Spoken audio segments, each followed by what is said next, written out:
Everyone welcome to Arpita blog. Strawberry ಯಾವಾಗ ತಂದಾಗ್ಲೂ ನೀವು ಅದಕ್ಕೆ ಸೋಡಾ ಮತ್ತೆ ಉಪ್ಪನ್ನ ಹಾಕಿ ಚೆನ್ನಾಗಿ ಕ್ಲೀನ್ ಮಾಡ್ಕೊಳ್ಳಿ. ಇವಾಗೆಂತ ಸ್ಟ್ರಾಬೆರಿಗೆ ತುಂಬಾ ಪೆಸ್ಟಿಸೈಡ್ಸ್ ನ ಸ್ಪ್ರೇ ಮಾಡ್ತಿದ್ದಾರೆ ಮತ್ತೆ ಕಲರ್ ಕೂಡ ಸ್ಪ್ರೇ ಮಾಡ್ತಿದ್ದಾರೆ, ಅದು ತುಂಬಾ ರೆಡ್ ಆಗಿ ಕಾಣ್ಲಿ ಅಂತ. ನಿಶು ಬಾಕ್ಸಿಗೆ ಸ್ಟ್ರಾಬೆರಿ ಮತ್ತೆ ವಾಟರ್ ಮೆಲನ್ ಹಾಕಿ ಕೊಟ್ಟಿದ್ದೆ. ನಾನು ಯಾವಾಗ್ಲೂ ಆಲೂಗೆಡ್ಡೆ ಪಲ್ಯ ಮಾಡ್ಬೇಕಿದ್ರೆ ಅದಕ್ಕೆ ಲಾಸ್ಟ್ ಅಲ್ಲಿ ಸ್ವಲ್ಪ ಕ್ಯಾರೆಟ್ ನ ತುರ್ದಿ ಹಾಕ್ತೀನಿ. ಈ ತರ ಹಾಕೋದ್ರಿಂದ ತುಂಬಾ ಟೇಸ್ಟ್ ಆಗಿರುತ್ತೆ ಆಲೂಗೆಡ್ಡೆ ಪಲ್ಯ. ಸೀಸನ್ ಸಿಕ್ಕಿದ್ರೆ ಬಟಾಣಿಗಳನ್ನೂ ಹಾಕೊಳ್ಳಿ. ಎಲ್ಲ ನಮ್ ನಿಶು ಸ್ಪೆಷಲ್ ಫ್ರೆಂಡ್ ನ ಇಂಟ್ರೊಡ್ಯೂಸ್ ಮಾಡ್ತಿದೀನಿ ನೋಡಿ, ಇವರೇ ಈ ಮೀನ್ಗಳು. ಇದನ್ನ ತಂದು ನಾವು 6-7 ತಿಂಗಳಾಯ್ತು. ಫಿಲ್ಟರ್ ಏನ್ ಹಾಕಿಲ್ಲ, ಹಾಗೆ ಇದಾವೆ. ಒಂದ್ ಮನಿ ಪ್ಲಾಂಟ್ ನ ಅದ್ರೊಳಗಡೆ ಹಾಕ್ಬಿಟ್ಟಿದೀವಿ, ಚೆನ್ನಾಗಿದ್ದಾವೆ. ನಾನು ಅವರೇ ಬೇಳೆ ಸಾಂಬಾರ್ ಮಾಡಿದ್ದೆ.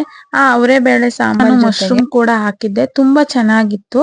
ಮೊಟ್ಟೆ ಕೂಡ ಹಾಕ್ಬೋದು. ಯಾವ ರೀತಿ ಅಂದ್ರೆ ಬಾಯ್ಲ್ ಮಾಡಿ ಅದ್ ಮೊಟ್ಟೆ ಮೇಲೆ ಚಿಕ್ಕ ಚಿಕ್ಕದಾಗಿ ಚಾಕು ಅಲ್ಲಿ ಕಟ್ಸ್ ಗಳನ್ನ ಮಾಡಿ ಅದನ್ನ ಹಾಕ್ಬೋದು, ಅಥವಾ ಮೊಟ್ಟೆನ ಒಡೆದು ಡೈರೆಕ್ಟ್ ಆಗಿ ಸಾಂಬಾರ್ ಒಳಗಡೆನೆ ಹಾಕ್ಬೋದು. ತುಂಬಾ ಚೆನ್ನಾಗಿರುತ್ತೆ ಟೇಸ್ಟ್. ನಾವೇನಾದ್ರೂ ಮಕ್ಳುಗಳು ಮೊಬೈಲ್ ಕೊಟ್ಬಿಟ್ರೆ ಸಾಕು, ಅವ್ರು ಪದೇ ಪದೇ ಮೊಬೈಲ್ ಬೇಕು ಅಂತ ಕೇಳ್ತಿರ್ತಾರೆ. ಆದಷ್ಟು ಅದನ್ನ ಅವಾಯ್ಡ್ ಮಾಡ್ಬೇಕು. ಅಂದ್ರೆ ಅವ್ರ ಜೊತೆ ನಾವು ಕೂತು ಟೈಮ್ ಸ್ಪೆಂಡ್ ಮಾಡ್ಬೇಕು. ಇದಾಗಿತ್ತು ಇವತ್ತಿನ vlog. Thank you for watching.